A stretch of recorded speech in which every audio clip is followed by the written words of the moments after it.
good? Yeah. Good morning, everyone. I am back after a 2 week hiatus on the coaching. Thank you to Al and Tom who covered the last 2 weeks, but excited to be back as we get ready to move into July. So, first, I wanted to give you guys some updates on some stuff we're working on in the company. First, I had put a Facebook post out not too long ago about a partnership we're doing with Waze. We signed a 1 year contract with Waze, and I'll send out more information about it. I think this is a cool tool that you'll be able to use in your listing presentations. But basically, the gist of the program is that when consumers drive by a layer listing, there's going to be, first of all, on the screen they'll see like little layer for sale signs. If somebody driving is anywhere near a layer listing, they'll see little for sale signs, and then as they approach or drive by a property, the for sale sign will click open and it'll give them some information about the property. It'll say check out a recently listed home with layer. It'll give the agent's name, the price of the property, and some information about the property. So this is what I think. I don't think we're going to sell a million houses off of the Waze app. But what I also think is that not too long ago I was driving on out by Worcester, and I saw a billboard for one of our competitors. And what I believe Waze is for us is kind of like having a billboard. Like, I think more people are looking at their Waze screen than are looking at a billboard driving by on 93. So I think it's great for brand name awareness for our agents. So some of the stuff I want you guys to know is, first of all, not 100% of people that will drive by the listing will see the for sale sign. So we've purchased a set number of impressions per month. So the number is around 200,000 impressions per month. So around 200,000 people will see a layer drop down for sale sign on their Waze each month. We're trying to divide that up so that every listing gets its fair share. But once we hit like our daily number, so I think the daily number is around, say, 6,000 views a day, then people will no longer see the for sale sign if they're driving by it. I also shut off certain hours of the day. So, for example, I shut off the for sale signs after 8 o'clock at night because people can barely see the property, etc. So we're going to continue to tweak that. The other thing that's cool is when you put your open house notifications into the MLS, it will, as soon as you put the open house notification in, now your for sale sign converts to an upcoming open house sign in Waze. So now when the person driving by sees it, it'll say open house next Sunday 1 to 2. So kind of cool. They said the people that oftentimes agents will get bummed out because, for example, if the property is in a super high traffic location. So think about this. If a property were sitting on 93, you could have 6,000 views in like 5 minutes. So what they said is if you're in a super high traffic location, like out of every 20 people driving by might see your Waze ad. But we're putting together some really cool materials so you can put them in your listing presentations and talk about it with your seller. I do think it's a cool differentiator. And that's basically it. We expect to go live sometime next week. So once we do that, I'll record a little video about what exactly you'll get through Waze. A couple other things that we're working on is if you go onto the Lair Career Den under the library, we've added all kinds of cool marketing videos. So we have a team that all they're doing is producing new cool videos for you to use in your business.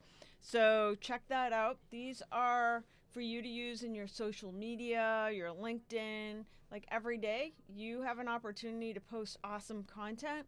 And what's cool is because you're a Lair agent, you never have to come up with anything. We've prepared it all for you. Go on to the Career Den, go to the library. I guarantee you, you have like 5 years worth of social media posts without ever having to even think of something new to come up with. So go to the library, check those out. I think that's it for now. I also want to, each week that we do the coaching, I like to talk about a specific subject. This week, I'm going to talk about The Art of War. So, The Art of War is by Sun Tzu. He was a philosopher and like a war general. And he wrote a book. It was like from 500 BC, super old book.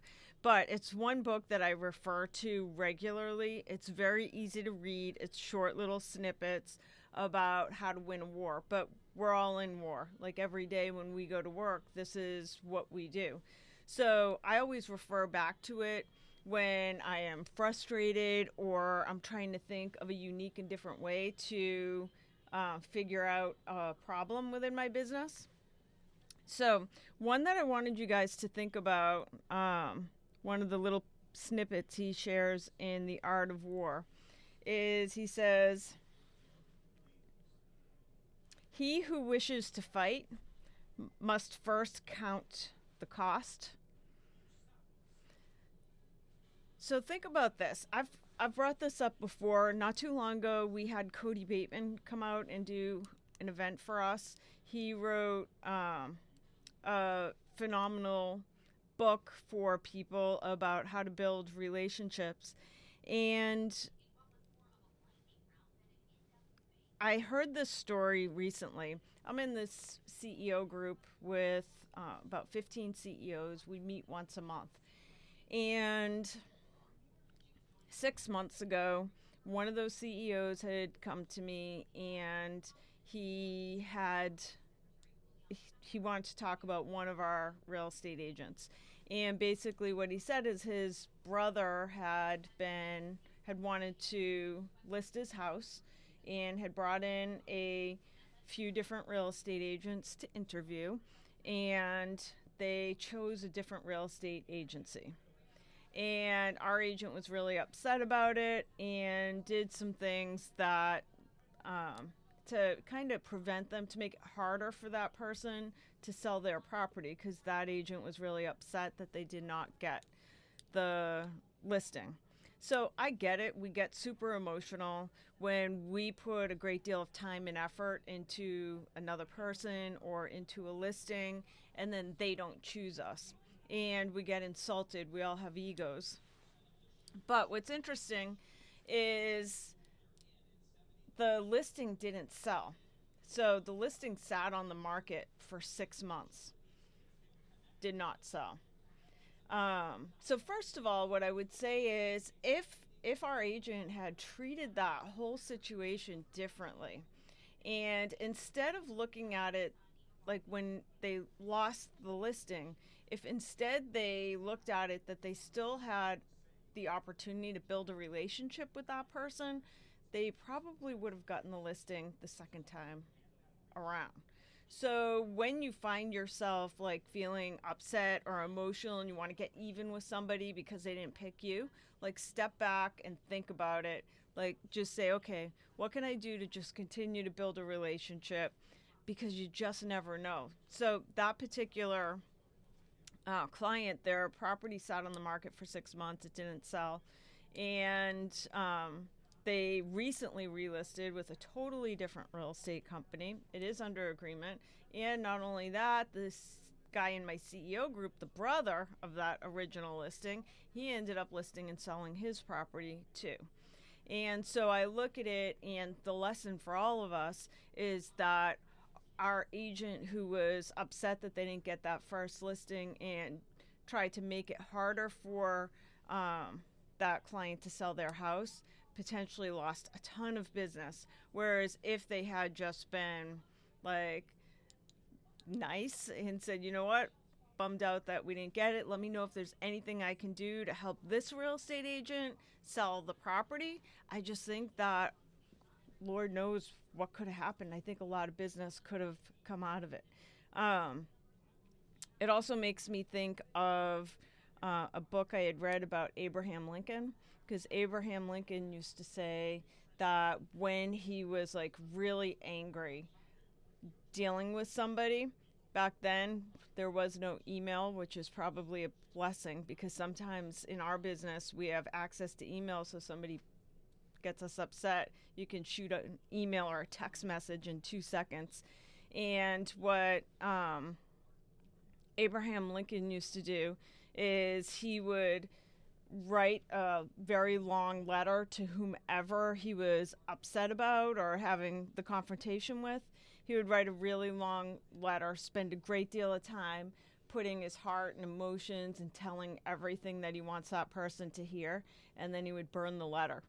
Because he said that if it's that important, like if he really cares that much, he'll write it again like in 2 weeks. But at that point, he will have gotten everything off his chest, and less likely to be as like cutting as the first one. So something to think about. Something to think about in your own business. And these are like little snippets from The Art of War. The other thing that Sun Tzu says is the wise warrior avoids the battle. So, and that all goes back to that whole thing that we were just talking about with that particular listing. Like, if our agent had just avoided any type of battle, I think there's a good chance that he would have gotten multiple listings out of the transaction. Our business is not about this current paycheck. Our business is about just building relationships with people. And if you can just not focus on the real estate transaction, if you can find a way to just like spend your day figuring out better ways to build relationships with human beings, don't worry about the money. The money will find you. So, something to think about there. All right, by the way, check out Sun Tzu, The Art of War. Like I said, it's super easy, like little snippets, and regardless of what's going on in your business, you'll pick up little pieces that you'll be able to share. Because again, we all fight a war every single day in our businesses.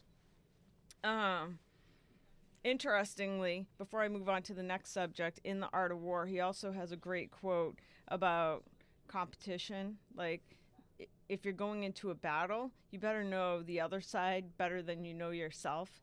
And I think about it in competition. It surprises me how little some of us know about the competitors that we work with. And so I was talking to an agent the other day. He was going on a listing, and he'd already met with these people a couple of times, and he knew he was up against another real estate agent.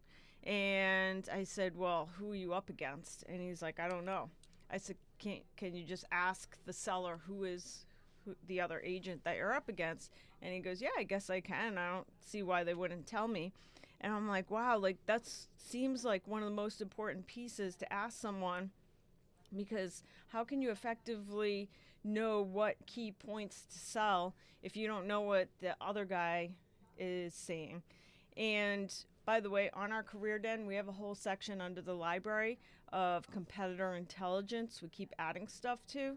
Like, I feel like if you're going up against a KW agent or a Coldwell Banker agent or a Century 21 agent, like all of our different companies have different value propositions, and how can you win 100% of the listings you go on if you're not differentiating yourself? And how can you even differentiate yourself if you don't know who your competitor is?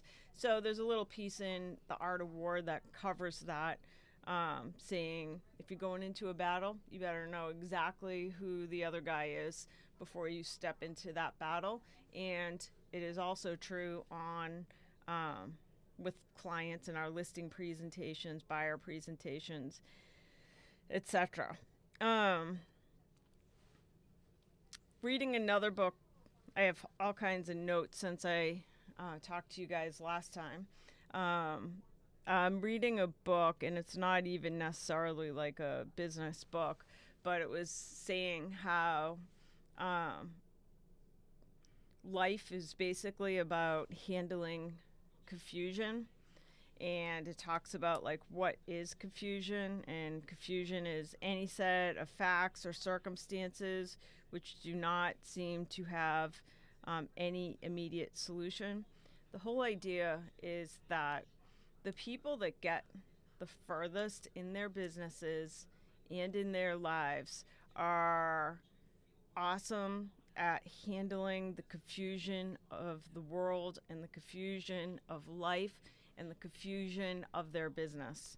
And when I think about the real estate agents who earn like the high deltas, like 200, 300, 500, $1 million, if you look at it, I think that there is a variance, like they're slightly better than other real estate agents at handling confusion for their customers. Like they iron out. So you think about, like, we know a lot about our business, but our customers know so little. And I think because we know so much about the real estate business and what goes on in the back end of it, that we sometimes forget like how little the consumer knows. And so the point of all this is like I challenge you to try to step into your consumer's shoes. For example, when you're meeting with a first-time home buyer, like how much time do you spend in advance talking about what an offer is and what the contract has in it? So I know eventually they always get to that point, but I do think a lot of real estate agents kind of get right to like, let's go out and find a property, and never really explain every piece of the process. I would argue that the agents that are the exceptional earners are very good at ironing out all these questions so that their clients have very little confusion around the process of how to buy a house. And think about that for your own buyer presentations and seller presentations. Like on the buyer presentations, I feel like at the very beginning, before you even go out and look at houses, your buyer should get to see what an offer looks like and go through like what is in that offer. I think that you should spend a little time talking about a purchase and sale agreement so that 30 days later, once they've found a property, there's not like just throwing a document, a contract, not just a document, but a contract in front of them saying, hey, sign here, you get 24 hours to sign and give us a check. And I do think that happens a lot. But what happens if instead you spend a great deal of time at the beginning, invest it to iron out all the confusion so that 30 days later when they're presented, it's not like a foreign document. Same with agency disclosure, same with like lead paint. I feel like in our business, the greatness is in the fine details, like spending the little extra time it takes to iron out all of the fine details. So this whole book was about like the people who get the furthest in the world have a confidence around confusion, and the people who live like that feel super comfortable and happy, like people who feel happy, it is because they have like they can handle the confusion of life. So the whole idea as I was reading this was that if we can get good, if we can be better than everyone else at ironing out the confusion of our business and our life, life is just easier for your clients. Interestingly, by the way, there's a whole other section of this book that's about work versus play, because it basically says that what people want most in life is to have some sort of purpose, and that, yeah, we all like to have vacation and stuff, but what people prefer more is to have some purpose in life. And that basically our work for most of us is what fulfills our purpose. And even if your purpose is to make a paycheck, that's one purpose, or your purpose in life could be like to provide for your family. Like if you can figure out what your purpose is, what drives you, then you can design your day around the things that mean the most to you. let's see, I have a few more notes, see if there's anything else I want to cover today before we.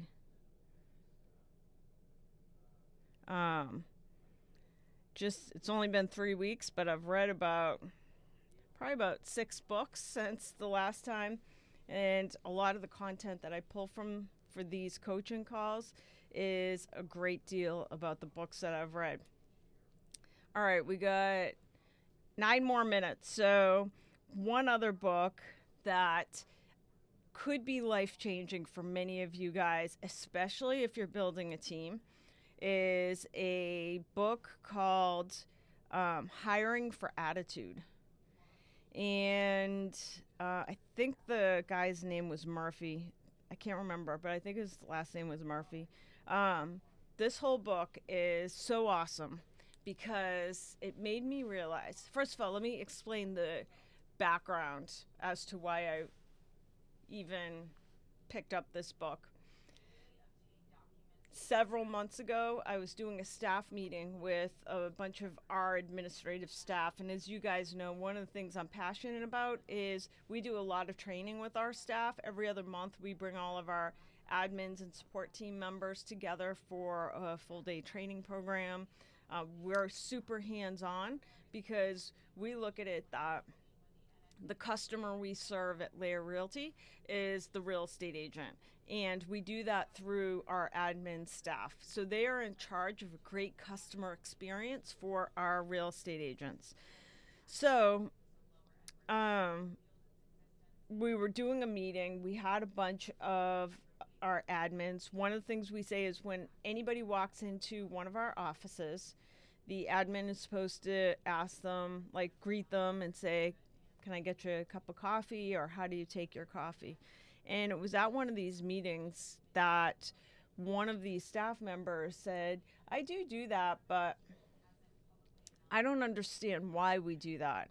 And I'm like, what do you mean? Like, we're serving, like we're all servants, me, you, all of us who are the employees of Layer, we are the servants to our customers. And she said, I just don't understand it. If they have hands, like, why can't they get their own coffee? And that bothered me. That has like stuck with me for so many months because I'm like, holy cow, like, how did this person become an employee of our company? Like, so many things had to have gone wrong that a person with that mindset ended up as one of our employees.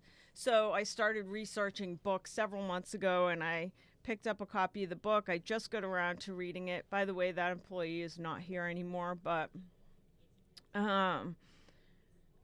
the whole idea behind hiring for attitude is I realized through reading the book that when it comes to hiring employees, I realized that for me personally, the questions we ask in a job interview process are leading questions, and we are leading that person to answer the question the way we want them to answer the question.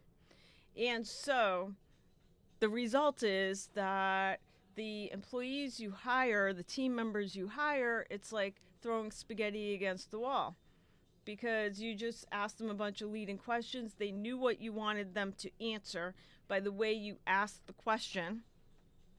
So that basically your hiring practices are useless. So through reading this whole book of Hiring to Attitude, the whole idea of the book is that there's a couple things when you're hiring a team member, and for you guys it might be a transaction coordinator, it could be just a personal assistant, it could be a marketing assistant, but and it also could be like buyer and seller agents as well. What this book basically says is what most employers want is, number one, somebody that has a great attitude. And number two, they also want somebody who's coachable, that you can kind of shift and mold, and they'll do things like they could take feedback and they have an awareness to themselves. So this book helps you create an entire practice for bringing on new team members. So the result of this for us as a company was we revamped our entire hiring process, from the ads that we run so that we are finding the right targeted person that would be a great fit for our company, to the questions we ask on the interview. So, like, instead of, I'm going to give you a few of the questions, like, if you ask somebody, could you tell me about a time you tried to fix or improve something at your last company and it just didn't work? So, like, if you think about it, these are open-ended questions. So one of the things they say is, like, don't end that by saying, and how did you solve the problem? Because now we're saying to the person that they need to come up with an answer where they solve the problem. We don't know if they're problem solvers or problem creators. Could you tell me about a time that you were given an assignment at your last company that you knew didn't quite fall within your role at the company? Could you tell me about a time that you dealt with a difficult customer? So these are kind of the engaging questions where you can find out a great deal about people. And then also they talk a lot about, like, they have a 5-part question asking process where one of the first things you say is, tell me about the last company you worked for. What was your boss's name? And have them spell it out because you want them to believe you're going to call that person. Then you say, tell me about that person. And then you say, what's something you could have done to enhance your relationship with that person? And when I call your previous boss, what will he tell me some of your strengths are? And when I call your previous employer, what would he say some of your weaknesses are? Because oftentimes we ask somebody, like, what are your strengths and what are your weaknesses? When you frame the question differently, that you're going to call somebody who already knows what their strengths and weaknesses are, then you're going to get a very different response, because they're going to think that you're going to call and find out what that person has to say. Another interesting question, like asking the person, what do you think you could have done differently to enhance your relationship with your past employer? And the point of that question is you want to figure out if you're interviewing somebody that has, like, a self-awareness that they can say, because all of us, I think, if you have a level of self-awareness, you look at every relationship that you have and think about ways you could have handled the relationship differently or better.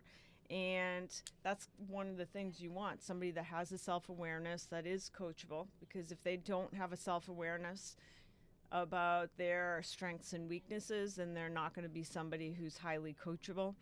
But that book is Hiring for Attitude, and it is 9:29, so we are all done. Until next week, I will see you guys next Friday morning, which I think is the day after 4th of July, but I will still be here. So thank you for joining me for today's session, and have a great day. All right, let me stop the live stream. Thanks for coming, everybody. I'm just going to close it up right here and stream.